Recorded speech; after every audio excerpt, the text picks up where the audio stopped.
সংগ্রামী মহাসচিব, গণতন্ত্র পুনরুদ্ধারে যিনি আমাদের নেতৃত্ব দিয়েছেন, আমাদের সেই সংগ্রামী মহাসচিব জনাব মির্জা ফখরুল ইসলাম আলমগীর সাহেব মঞ্চে উপবিষ্ট, আজকের প্রধান বক্তা, আন্দোলন সংগ্রামের আরেকজন অগ্রনায়ক, গণতন্ত্র পুনরুদ্ধারে জনাব মির্জা আব্বাস, মঞ্চে উপবিষ্ট আমাদের সকল সিনিয়র এবং জাতীয় স্থায়ী কমিটির সম্মানিত নেতৃবৃন্দ, জাতীয় নেতৃবৃন্দ এবং এই সিলেটবাসীর সকল পর্যায়ের জেলা মহানগরের নেতৃবৃন্দ, আমার সামনে উপস্থিত সাংবাদিক ভাইরা, সবাইকে সংগ্রামী সালাম জানাচ্ছি। মহান স্বাধীনতার ঘোষক শহীদ প্রেসিডেন্ট জিয়াউর রহমান,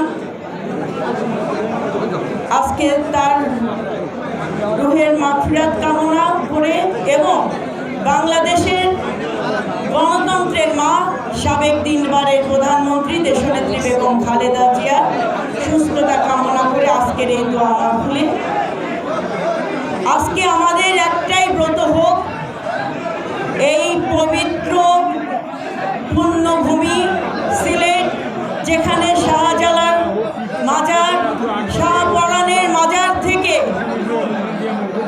আমরা মাজার জিয়ারতের মাধ্যমে বাংলাদেশের গণতন্ত্র, মানুষের ভোটের অধিকার এবং রাষ্ট্র বিনির্মাণের জন্য যে অঙ্গীকারবদ্ধ হয়েছে বাংলাদেশ জাতীয়তাবাদী দল, এই অঙ্গীকারবদ্ধ বাংলাদেশ জাতীয়তাবাদী দল নতুন নয়।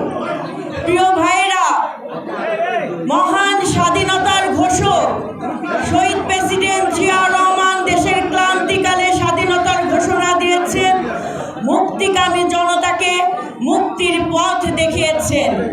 শহীদ প্রেসিডেন্ট জিয়াউর রহমান ওই বাকশালকে ভেঙে শেখ মুজিবুরের শাসন ব্যবস্থাকে ভেঙে দিয়ে বহুদলীয় গণতন্ত্র প্রবর্তন করেছেন।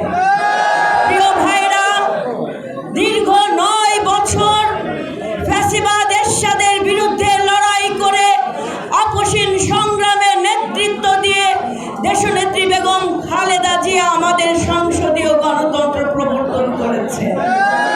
প্রিয় ভাইরা, দীর্ঘ 17 বছর শেখ হাসিনার দমন, নিপীড়ন এবং ষড়যন্ত্রকে মোকাবেলা করে দেশনায়ক জনাব তারেক রহমান বাংলাদেশের সকল গণতান্ত্রিকামী রাজনৈতিক দলকে ঐক্যবদ্ধ রেখেছেন শুধুমাত্র একটা অধিকার প্রতিষ্ঠা করার জন্য, সেটা হচ্ছে গণতান্ত্রিক অধিকার। এই গণতান্ত্রিক অধিকার পূর্ণ প্রতিষ্ঠা করতে যে ফ্যাসিবাদ হাসিনার পতনের জন্য আমাদের অনেক লাখো জনতা আজকে শহীদি মৃত্যুবরণ করেছে। ভাইরা, হামলা মামলার শিকার হয়েছি, নির্যাতন নিপীড়নের শিকার হয়েছি, কিন্তু আমরা আমাদের চূড়ান্ত লক্ষ্যে এখনো পৌঁছে যেতে পারি নাই। আমরা এই আন্দোলনের মাধ্যমে, ছাত্র জনতার এই গণ অভ্যুত্থানের মাধ্যমে আমরা ফ্যাসিবাদের পতন ঘটিয়েছি, কিন্তু আমাদের চূড়ান্ত লক্ষ্য হচ্ছে মানুষের গণতান্ত্রিক অধিকার পূর্ণ প্রতিষ্ঠা করতে হবে। ভাইরা, তাই বিএনপি সর্বপ্রথম সংস্কারের কথা বলেছে। এটা নতুন করে নয়, ভিশন 2030 দেশনেত্রী বেগম খালেদা জিয়া দিয়েছেন। ফ্যাসিবাদের বিরুদ্ধে দাঁড়িয়ে সর্বপ্রথম তিনি রাষ্ট্র কাঠামো মেরামতের জন্য ভিশন 2030 দিয়েছেন। দেশনায়ক জনাব তারেক রহমান 27 দফা কর্মসূচির মাধ্যমে সংস্কারের প্রস্তাব তুলেছেন।